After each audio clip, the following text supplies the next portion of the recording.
So in this movie, some forced survivors are shown trapped inside a tunnel, when suddenly large numbers of big white-colored rats appear right in front of them, and to escape from them all the survivors. How does it look here? It's not shown yet, but all the survivors here had such a dangerously fearful atmosphere inside them that their chances of survival were almost only 10%. Actually, that beast looks like a human.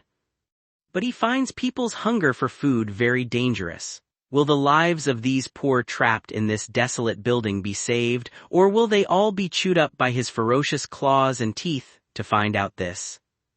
At the beginning of the story, we see a girl dragging herself inside a building. Seeing her, it seemed like she had been imprisoned in this building for many days. Just then, as she looked up and shouted loudly. Along with her, we see another boy named Rick who was with her. There were some more people with them. They all jumped off the train and reached a place where strange and weird kinds of paintings were made on the walls, actually, which they might have never seen before. But then, among them, a boy named JD started breaking the walls there. Seeing this, everyone began to stop him from doing so. In fact, their rule was not to touch anything here.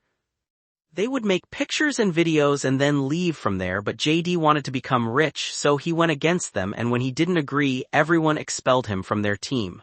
Just then, police came after them. The next day, everyone saw that their video had only 82 views. Seeing this, everyone got demotivated. But then Rick showed everyone a map and said that he had a plan. He said there was a very old hotel named Die Paragon.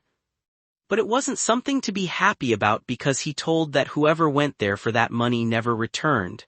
It was believed that a very painful demon had made its den there. Their plan was to go there and take it from there and immediately get out of that building. Everyone was packing their stuff at night when suddenly an unknown man named Ballinger knocked on their door. Actually, he had come to go with them to that place.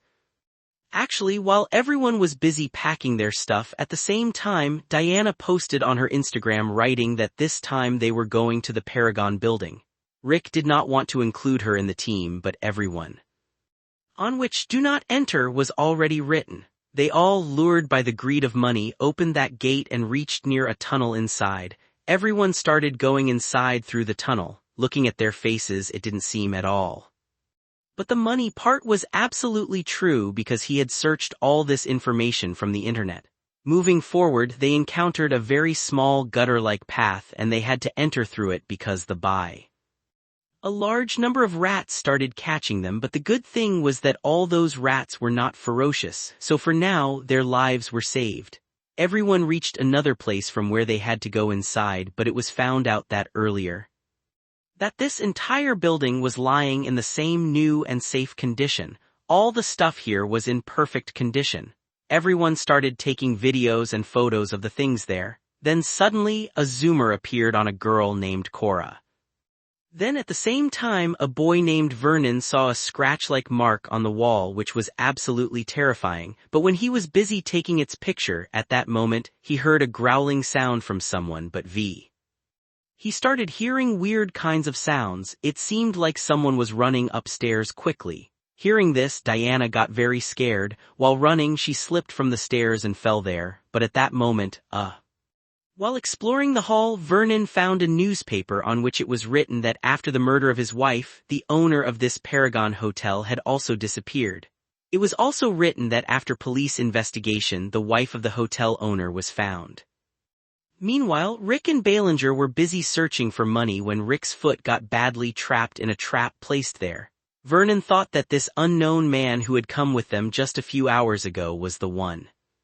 Right in front of them was a very big dried tree which was placed in the middle of another hall. On that tree, many people's belongings were hung in such a way as if someone had left a message of their coming and presence here. They must have died for some reason. When Rick saw Diana's phone and watched the recorded video on it in which something was growling loudly and chasing her. Just as the full video started playing, the phone They took everyone at gunpoint and started intimidating and threatening them. Now, because they had absolutely no idea why they had all come here. Therefore, a boy named Todd started killing everyone and asking why they had come here. The angriest thing among them was that he was standing against Ballinger because he was new to their team and was completely different, so he started telling. Ballinger did not know the way to come here. He saw their Paragon post and found out that they were all going there, so he came along with them. Even after hearing so much, Todd did not change and he kept bothering Cora. So now JD started forbidding him from doing so, but he also got a slap. As soon as he found out that all of them had come here for that money, Todd started asking Ballinger to take him to the hotel's main office. He refused. The one whom he had just thrown straight down into the gorge here. Actually, the entire map of this hotel was with him, that is, with Rick. But still, Todd did not stop. Everyone started moving forward, as soon as they moved on. In the next scene, the witch's eyes opened inside an unknown bedroom where some stars were made with candles. Meanwhile, as Cora tried to reach Rick, it was revealed that he was not Rick at all but someone else's body. So Todd blocks the way by hitting the rope hanging from the gun, which leaves Cora stuck on the other side. Then they hear a girl's voice from a room numbered 733 in the hotel. They thought it was the witch. When they went into the room and opened the wardrobe, a girl named Bate came out looking very scared. Ballinger started saying that she had come with my wife. At the same time, there was a sound of someone running upstairs. So they put on their night vision goggles, and at that moment an iron pipe came and passed straight through JD's mouth. Seeing this, Todd's condition worsened and suddenly something growled and attacked them. Meanwhile, somehow Cora reaches another room where she finds Rick hiding under a bed. At that time, the same demon started coming from above again. Rick told Cora to hide and they both hid, after a while. But his face is not clearly visible. The demon starts searching for both of them. Cora is shown hiding just above in the wardrobe. Before the demon could see her, Rick attacks it, but it does not affect the demon. Taking the opportunity, Cora leaves Rick and runs away, starts the lift and tries to escape from here. But even here, the demon comes quickly and grabs Cora's hand, but somehow she frees herself and escapes from there. Where this hotel is controlled through CCTV. There she also saw the witch logged into a room. Meanwhile, Todd and his friend reach a room where they find a large amount of money. This was the same money that the hotel. She started running away very fast from here. While running, she hit a thin wire which cut her throat. Meanwhile, in the control room, Cora finds old cassette reels from 1975 to 1980. Playing them, Cora saw a man saying, "He must do it." At that time, the same man dragged a girl inside and brought her out, beating her and crushing her head, causing her to die on the spot. Not only that, but he also tore out her heart. Meanwhile, as Todd and the demon happily started eating her heart. Meanwhile, the witch found a book with very strange and demonic pictures drawn on it. There she saw a lady wearing a white cloth on the chair. Where Todd's friend was dead, Cora started talking to Vernon on the walkie-talkie, saying that I can see you. Then Cora saw the demon quickly coming towards Vernon. Both entered a room and locked it. At the same time, he started trying to break the door. Cora told him there is a lift right in front of you from where you can escape. Vernon escaped from here, but Ballinger stayed behind and the demon followed him. In Ballinger's room, he found his wife who was dead and lying on the chair. The demon had taken out and eaten her heart from her chest. Seeing this, Ballinger's eyes filled with tears. This was the same girl we saw at the beginning of the story.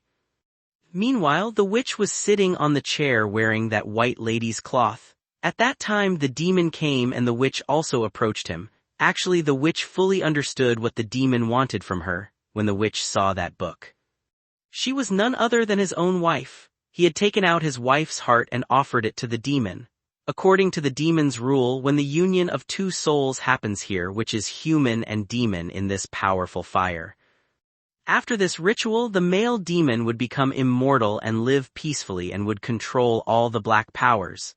Before the creature could do anything to the witch, she hit his face with the same book and escaped from there. The witch started running fast, but the creature caught her again. At that time, Ballinger came and jumped down with the creature, which fell on that dry tree and the tree pierced through his body.